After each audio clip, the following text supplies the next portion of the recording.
Hi healthy viewers, welcome to our channel. నేను మీ doctor అంజలి. ఈరోజు మనం మెడిటేషన్ గురించి మాట్లాడదామండి.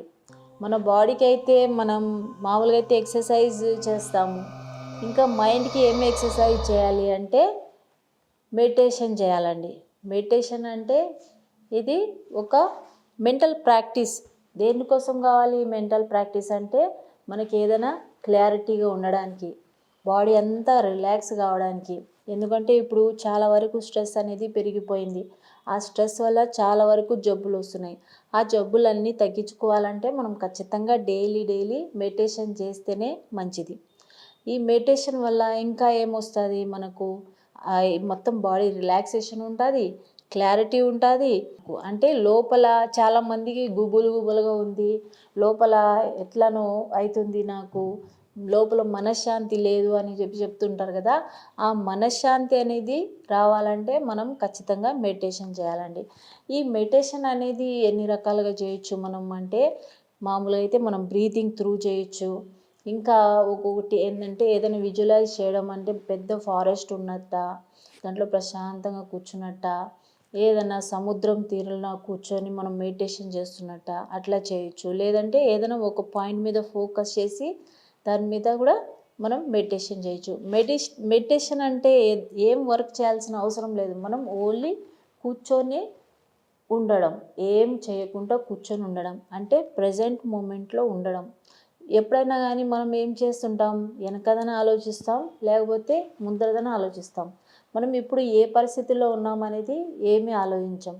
ఎప్పుడైతే మనం ప్రజెంట్ మూమెంట్లో ఉంటాం, చాలా వరకు మన ప్రాబ్లమ్స్ అనేది సాల్వ్ అవుతాయి. కాబట్టి మనం ఈ మెడిటేషన్ అనేది మైండ్ఫుల్గా చేయొచ్చు, విజువలైజేషన్ ద్వారా చేయొచ్చు, లేదంటే బ్రీదింగ్ ద్వారా చేయొచ్చు.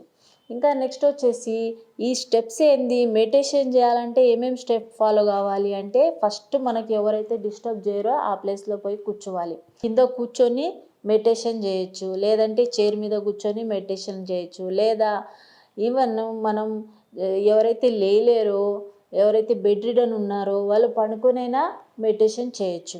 కాబట్టి మెయిన్ దీంట్లో థీమ్ ఏంటంటే మన స్పైన్ అనేది చక్కగా ఉండాలంటే మనం స్ట్రైట్గా కూర్చొని ఉండాలి మెడిటేషన్ చేయాలంటే. ఇంకా మనకు స్ట్రెస్ ఎక్కడెక్కడ ఎక్కువ ఉంటుంది అంటే ఇక్కడ షోల్డర్స్ మీద ఉంటుంది. కాబట్టి ఇది రిలాక్స్గా పెట్టుకోవాలి మనం. ఇది షోల్డర్ ఇక్కడ ఎక్కువగా స్ట్రెస్గా ఉంటుంది, రిలాక్స్గా పెట్టుకోవాలి. ఇంకా ఫోర్ హెడ్ మీద చాలా వరకు స్ట్రెస్ ఉంటుంది. మనం ఎప్పుడు ఇట్లా ఉంటాం కదా, ఎవరికైతే టెన్షన్ ఉంటుంది. కాబట్టి ఇది ఫోర్ హెడ్ కూడా రిలాక్స్గా చేసుకోవాలి. ఇంకా చుట్టుపక్కల మనం చూసి ఇబ్బంది పడకుండా, మనం డిస్ట్రాక్షన్ పోకుండా కళ్ళు అనేది మూసుకొని ఉండాలి. ఈ కళ్ళు మూసుకొని మనం ఎప్పుడైతే ఇన్నర్ పీస్ కోసం మన గురించి మనం ఆలోచిస్తుంటాం, గాలి పీలుస్తాం, ఇంకా గాలి లోపల డీప్ బ్రీతింగ్ తీసుకొని నోటి ద్వారా వదలడం, లేదంటే ముక్కు ద్వారానే వదులుతూ ఉండడం.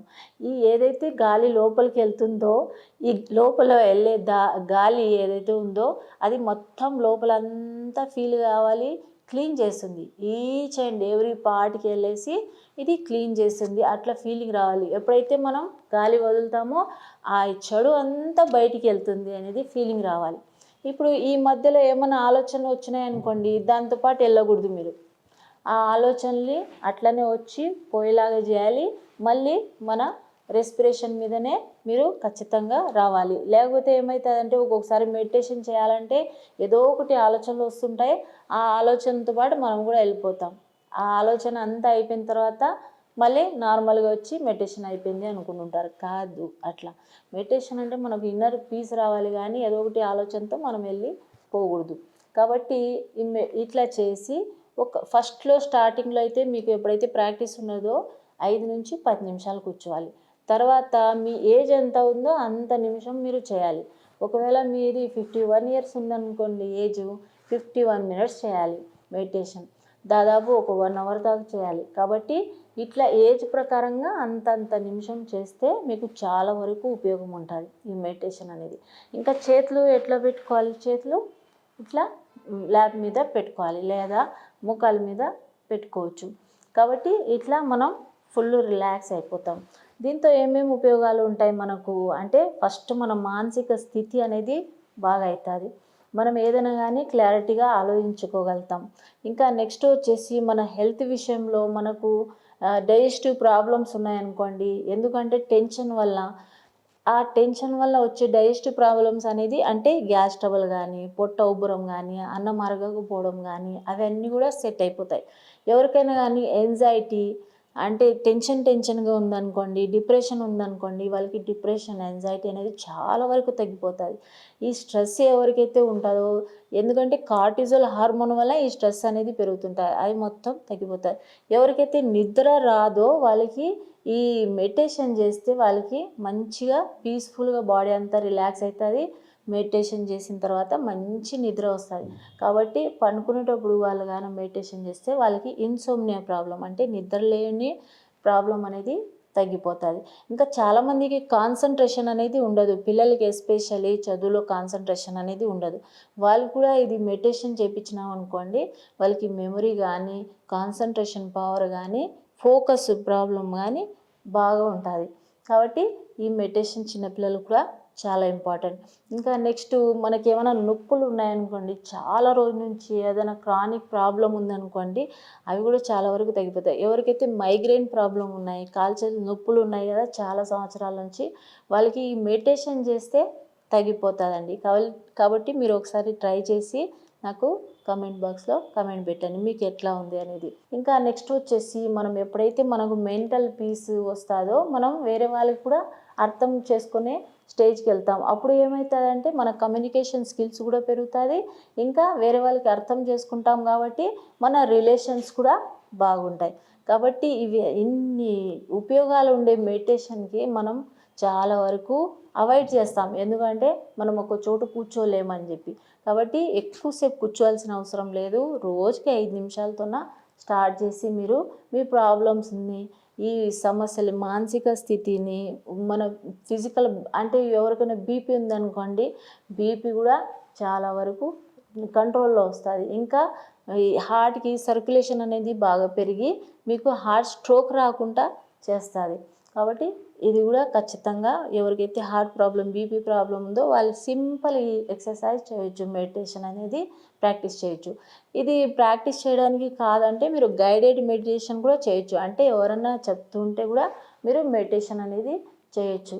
లేదా మీరు ఓన్ వాయిస్లో నేను రిలాక్స్ అవుతున్నాను అని చెప్పి మీకేమైనా గోల్ ఉన్నాయనుకోండి, ఆ గోల్ చెప్తూ కూడా మెడిటేషన్ చేయొచ్చు. ఇట్లా మీరు రిలాక్స్ అయిపోయినారనుకోండి, మీ సబ్కాన్షియస్ మైండ్ అనేది ఓపెన్ అవుతుంది. మీకు ఏమైనా ప్రాబ్లమ్స్ ఉన్నాయనుకోండి, ఆ ప్రాబ్లంకి సొల్యూషన్ దొరుకుతుంది. కాబట్టి సబ్కాన్షియస్ మైండ్ ఓపెన్ అయి ఉంటుంది కాబట్టి మీకు ఈ ప్రాబ్లం అనేది నాకు సాల్వ్ అయిపోయింది, నేను బాగా అవుతున్నాను అని చెప్పి ఏదైనా మీరు అనుకున్నారనుకోండి. ఈవెన్ క్యాన్సర్ పేషెంట్స్ కూడా ఈ మెడిటేషన్ చేసి మన సబ్కాన్షియస్ మైండ్కి ఒక ఆర్డర్ పాస్ చేసి దాంతో కూడా మీకు క్యాన్సర్ అనేది కూడా క్యూర్ చేసుకున్నారు. కాబట్టి మీరు ఈ మెడిటేషన్ ఖచ్చితంగా ఫాలో కావండి. ఇంకా మనకు ఎమోషనల్ హెల్త్ అనేది చాలా ఇంపార్టెంట్. ఇప్పుడు ఏమైనా ఎమోషన్స్, మనకు కోపం వచ్చిందనుకోండి, ఆ కోపంని తట్టుకొని మనం దానికి కంట్రోల్ చేసే కెపాసిటీ అనేది వస్తుంది. ఎందుకంటే కోపంతో ఒకరిని కొట్టినా ఇబ్బందే, లేదా ఆ కోపంతో మనం ఏమైనా చేసుకున్నా ఇబ్బందే. కాబట్టి ఆ కోపంని ఏదైనా కానీ ఎమోషన్స్ ఏదైతే మనకు యూజ్ ఉండవో ఆ ఎమోషన్స్ వచ్చినా కూడా మనం కంట్రోల్ చేసే కెపాసిటీ వస్తుంది. ఇంకా ఈ మెడిటేషన్ చేయడం వల్ల మనకు ఇమ్యూనిటీ లెవెల్ అనేది పెరుగుతుంది. మనం ఏమన్నా ఇమ్యూనిటీ పెరగడానికి అన్ని ఫ్రూట్స్ తింటుంటాం, ఇమ్యూనిటీ పెరగడానికి ఏదో చాలా వరకు చేస్తుంటాం బయట. కానీ అవన్నీ కాకుండా మీరు మెడిటేషన్ చేస్తే కూడా మీకు ఇమ్యూనిటీ లెవెల్స్ అనేది పెరుగుతుంది. ఈ మెడిటేషన్ చేసి మీకు ఎంతవరకు లాభం ఉందో అని చెప్పి నాకు కమెంట్ బాక్స్లో పెట్టండి. ఈ వీడియో కానీ నచ్చితే లైక్ చేయండి, షేర్ చేయండి, సబ్స్క్రైబ్.